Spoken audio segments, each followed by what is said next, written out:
Bueno, bienvenidos. En este video vamos a resolver el práctico del impuesto sobre bienes personales.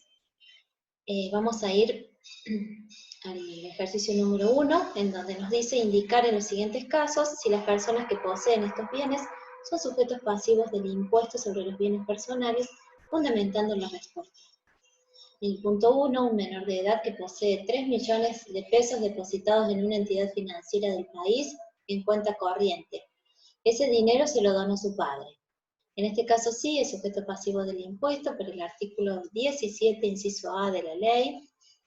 Y en este caso tenemos la particularidad de que es un menor de edad, y el decreto reglamentario en su artículo 2 nos dice que en este caso, para el caso de menores de edad, existen los tutores, los curadores o quien ejerza la patria potestad, lo va a representar ante el fisco y a través de su representante va a cumplir el menor, que es el sujeto pasivo del impuesto, su obligación de ingresar el impuesto. El punto 2, una persona residente en el país que posee dinero depositado en una caja de ahorro de una entidad financiera radicada en el exterior. Se trata de un residente en el país sobre un bien radicado en el exterior. Según el inciso A del artículo 17, sí es sujeto pasivo del impuesto, y el artículo 20 en su inciso G nos dice que se considera bien radicado en el exterior, que este es el caso. El punto 3, una persona residente en el exterior que posee un yate matriculado en Italia. Estamos frente a un residente del exterior por un bien del exterior. En este caso no tributa impuestos bienes personales por este bien del exterior, por el artículo 17, inciso B. El punto 4, una persona que ha cedido la nuda propiedad a título gratuito, reservándose en forma vitalicia el usufructo de 2 departamentos ubicados en el centro de la ciudad de Córdoba. La respuesta es sí, es sujeto pasivo del impuesto por el artículo 17, inciso A, y el artículo 22, inciso A, último párrafo, en donde nos dice que la cesión a título gratuita de la nuda propiedad con reserva del usufructo va a ser sujeto pasivo del impuesto el cedente. Y en el caso de que esa cesión de la nuda propiedad con reserva del usufructo sea a través de contrato oneroso, se considerarán titulares por mitades iguales a los nudos propietarios y a los usufructuarios. También encontramos este tema en el artículo 16 del decreto reglamentario. Y el punto 5, una persona residente en Uruguay que posee participación en una sociedad anónima radicada en el Uruguay y también en otra sociedad radicada en Argentina. Va a ser sujeto pasivo del impuesto solamente por su participación en la sociedad radicada en la Argentina. Eso es según el artículo 17, inciso A de la ley. Vamos al artículo 2, el ejercicio 2 del práctico. Nos pide determinar el impuesto sobre bienes personales del contribuyente Juan Paganini para el año 2019 y los anticipos del ejercicio 2020 de corresponde. A tales efectos, a continuación se detalla la información que se ha obtenido del contribuyente.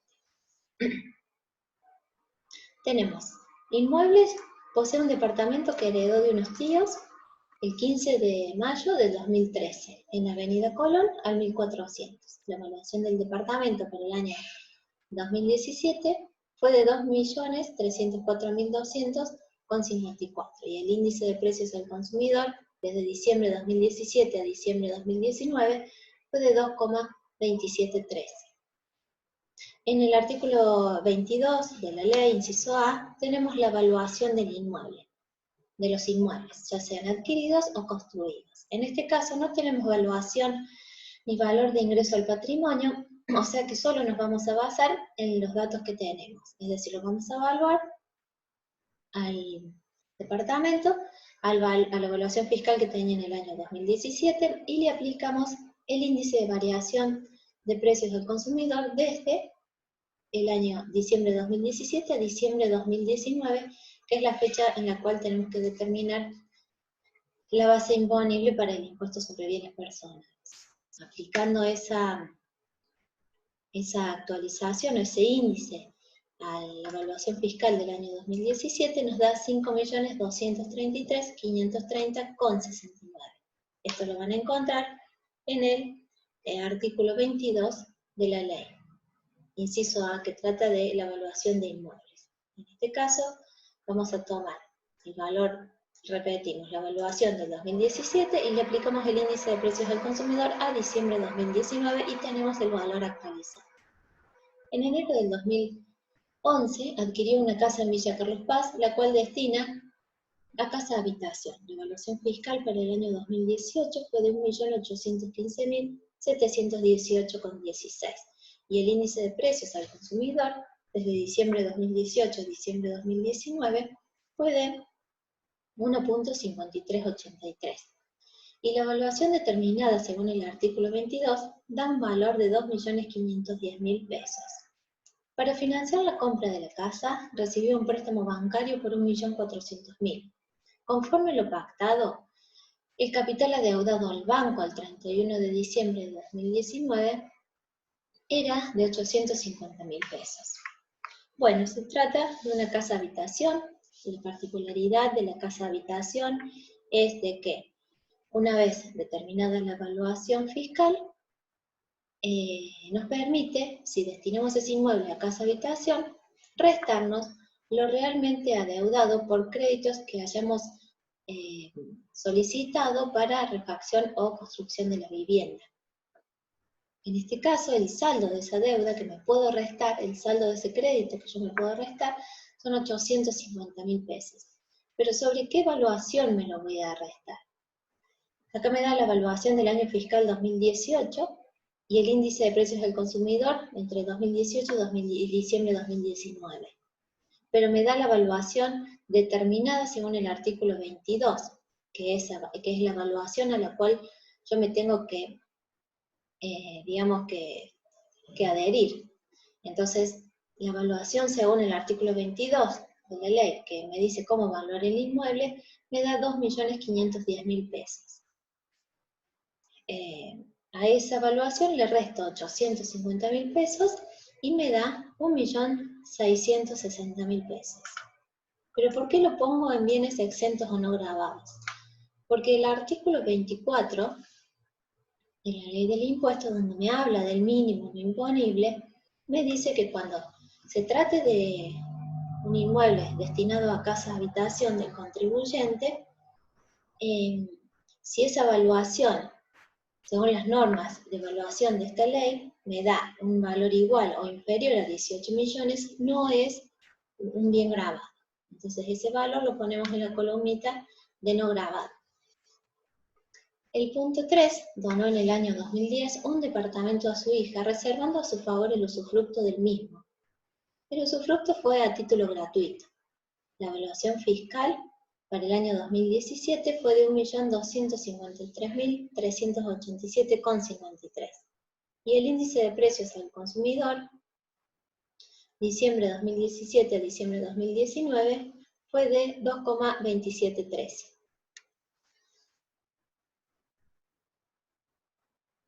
Bueno, en este caso tenemos un ejemplo de cesión de la nuda propiedad con reserva del usufructo, y es a título gratuito. ¿Se acuerdan que lo vimos?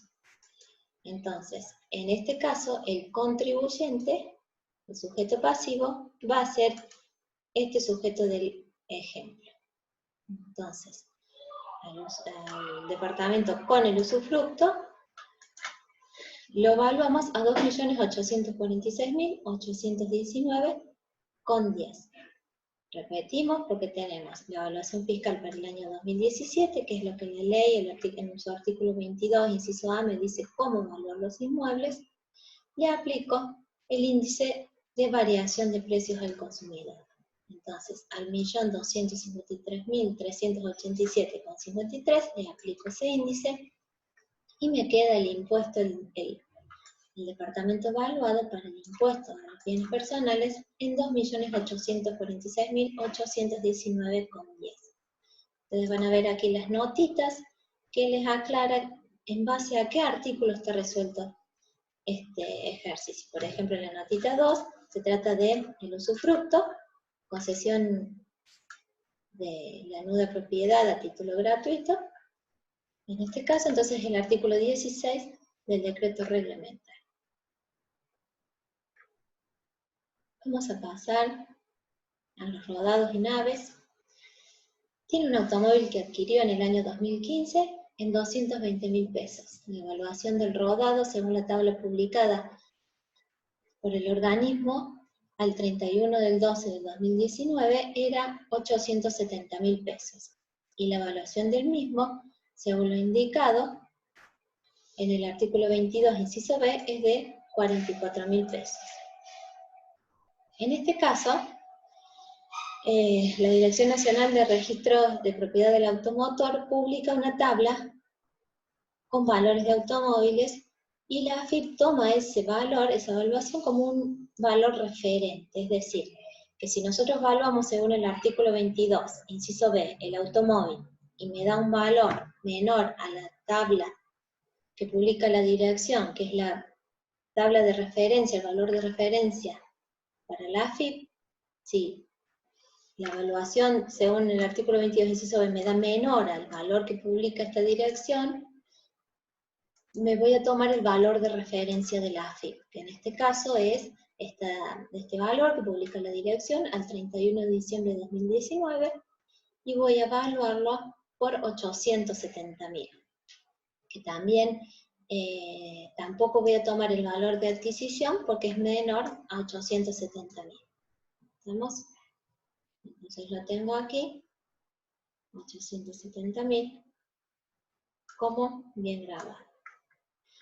El valor de adquisición, si ustedes ven en el artículo 22, inciso B, nos dice que al valor que el rodado se va a evaluar al valor de adquisición, se le resta la amortización, pero habla de ese valor de adquisición actualizado.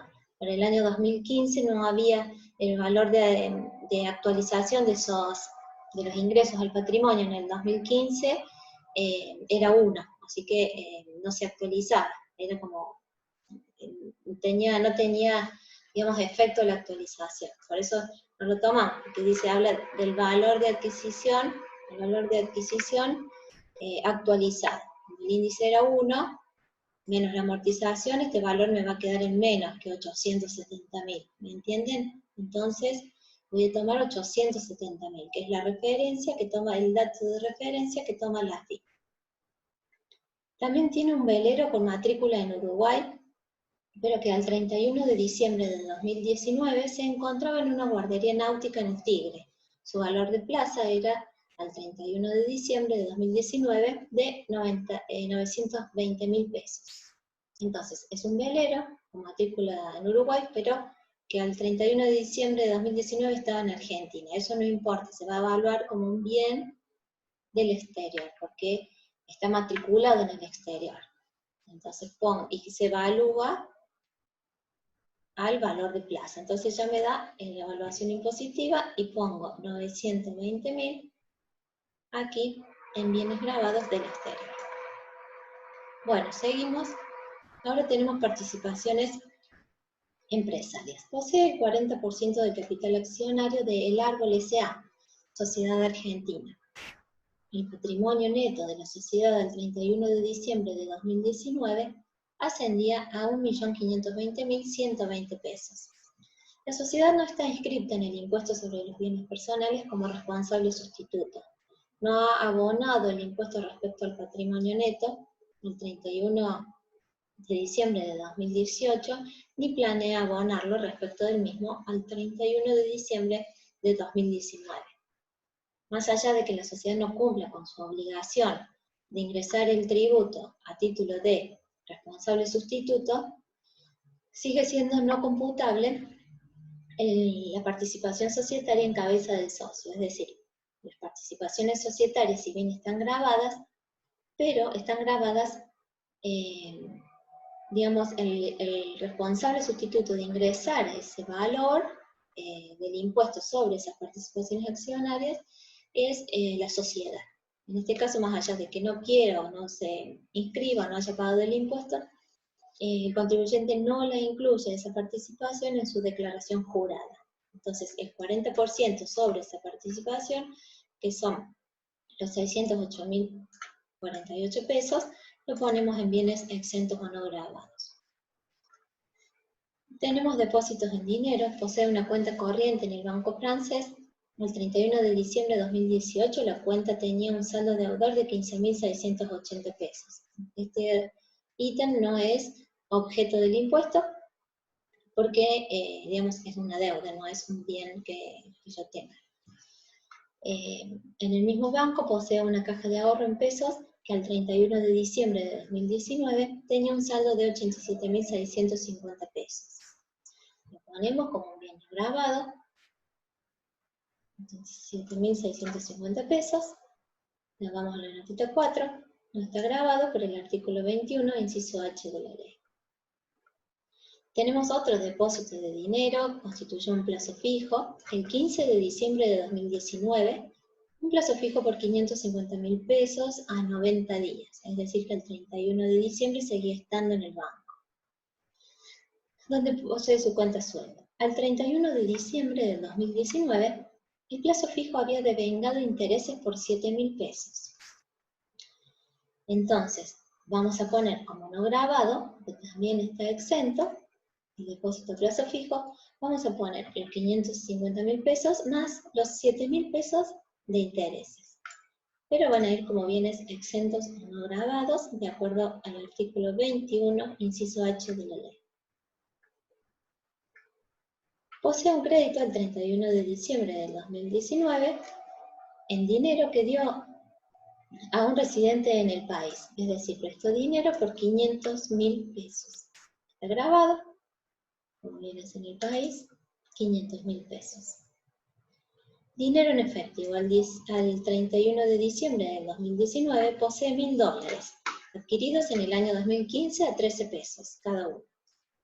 Al 31 del 12 del 2019, acá lean 2019, el tipo de cambio era de 58 pesos. Entonces, no importa a qué valor fue adquirido, sino importa la evaluación al último día del año. Que son, entonces, 58 por 1.000, ponemos dinero en efectivo, 58.000 pesos. Después tenemos otros bienes. En su casa posee electrodomésticos cuyo valor de adquisición total asciende a 40.000 pesos. Como ustedes saben, acá le pongo la notita 5, en el artículo 22, inciso G, también grava el impuesto sobre bienes personales los bienes del hogar. Acá nos da un valor de 40.000 pesos de electrodoméstico. Pero la ley nos dice que estos bienes del hogar no pueden ser menores, el valor no puede ser menor al 5% del total de bienes gravados en el país, que serían estos 9.508.349,79, más los inmuebles en el exterior. En este caso no tenemos inmuebles en el exterior como para calcular ese 5%. Entonces, calculando el 5% sobre el total de bienes gravados en el país, me da 475.417,49, que es el valor que como mínimo tengo que poner por bienes del hogar, por más que me haya dado el valor de 40.000. Este valor no puede ser inferior al 5% de este. Entonces lo pongo como un bien más grabado, nunca se olviden, por más que no les dé el dato, a esto lo tienen que calcular ustedes. Una vez que saquen el total de bienes grabados en el país, tienen que hacer este cálculo de bienes del hogar y poner el valor para sumarlo a la base imponible. El total de bienes grabados entonces en el país me da 9.983.767,28.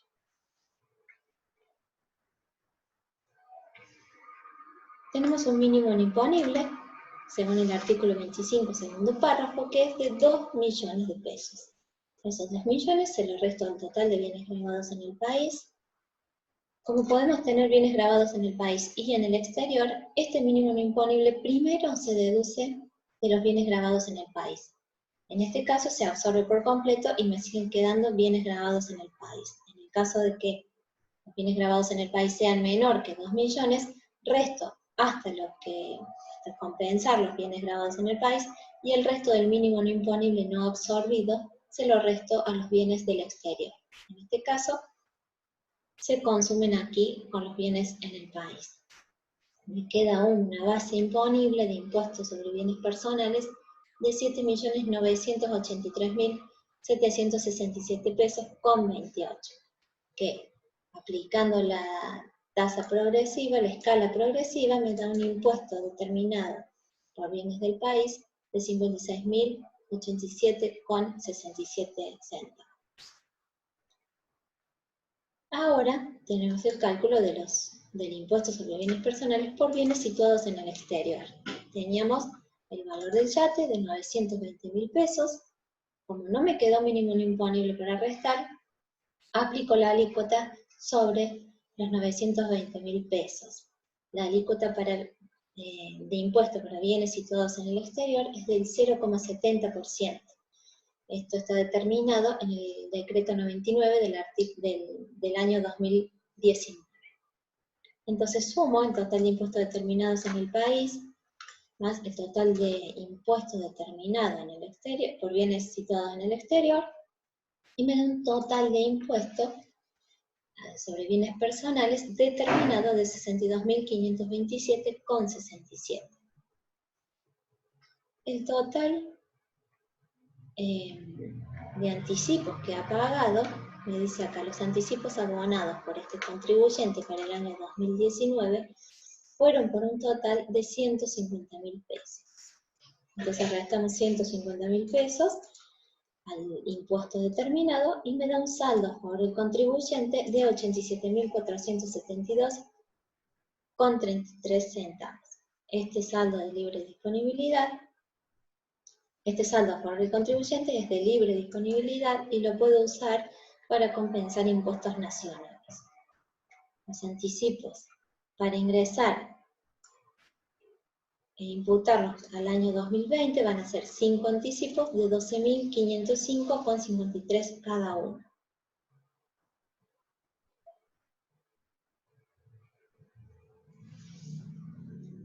Los anticipos se van a calcular sobre los 62.527,67.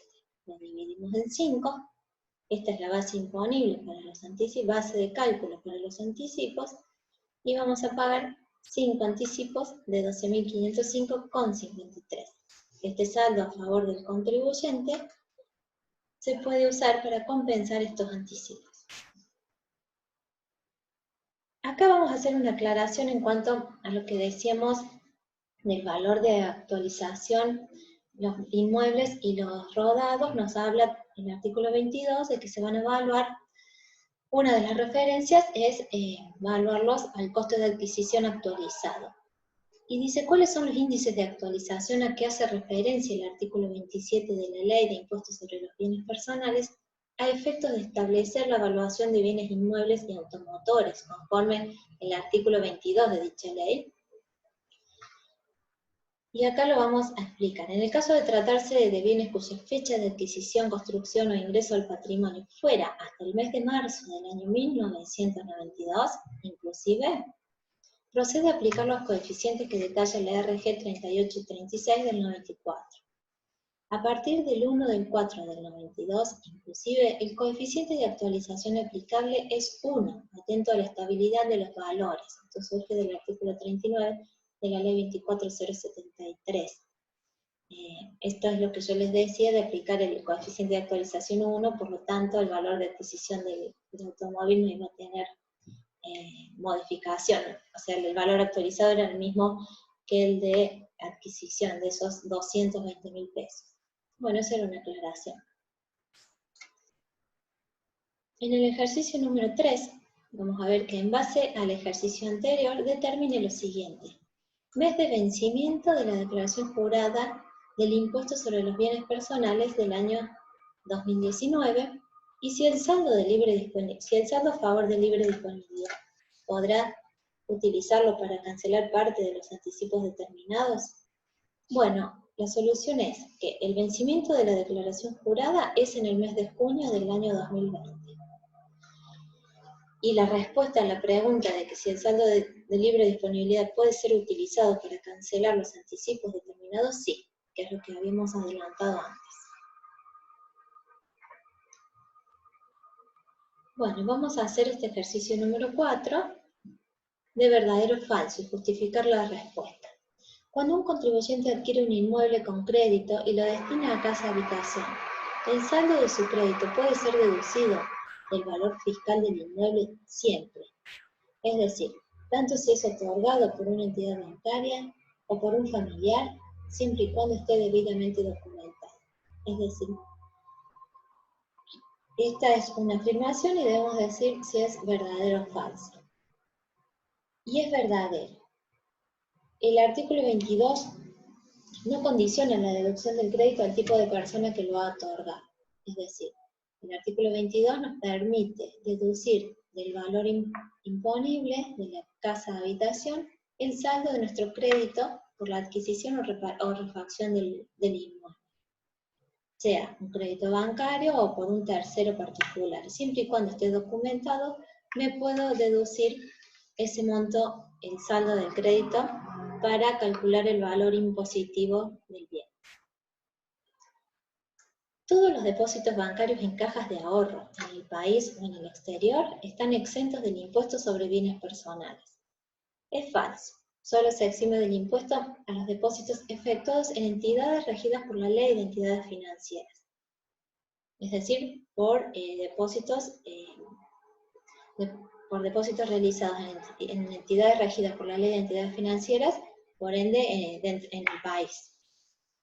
Los depósitos en el extranjero están grabados. Los anticipos del impuesto sobre bienes personales se calculan sobre el saldo del impuesto. No, es falso, se calculan 5 anticipos sobre el importe del impuesto determinado. Eso lo vemos en el artículo 21 de la RG 2151. Es decir, que la base del cálculo de los anticipos de bienes personales no es el saldo a ingresar, sino que es el impuesto determinado. Cuando una persona cede la nuda propiedad de un inmueble a título gratuito, reservándose el usufructo para sí, el contribuyente del impuesto sobre bienes personales por dicho inmueble es quien recibe la nuda propiedad. No, exactamente lo contrario. El artículo 22 de la Ley de Bienes Personales, inciso A, último párrafo, y el artículo 16 del decreto reglamentario dicen lo contrario, por eso es falso. Es decir, quien cede la nuda propiedad de un inmueble a título gratuito, reservándose el usufructo, ese va a ser el contribuyente, y no quien recibe la nuda propiedad. Los bienes pertenecientes a la sociedad conyugal existentes al 31 de diciembre de cada año siempre los declara el marido. Es falso por el artículo 18, ley 23.966 y el artículo 2 del decreto reglamentario. Bueno, vamos a ver en otro videito los próximos ejercicios para que no se haga tan largo este. Nos vemos en el próximo.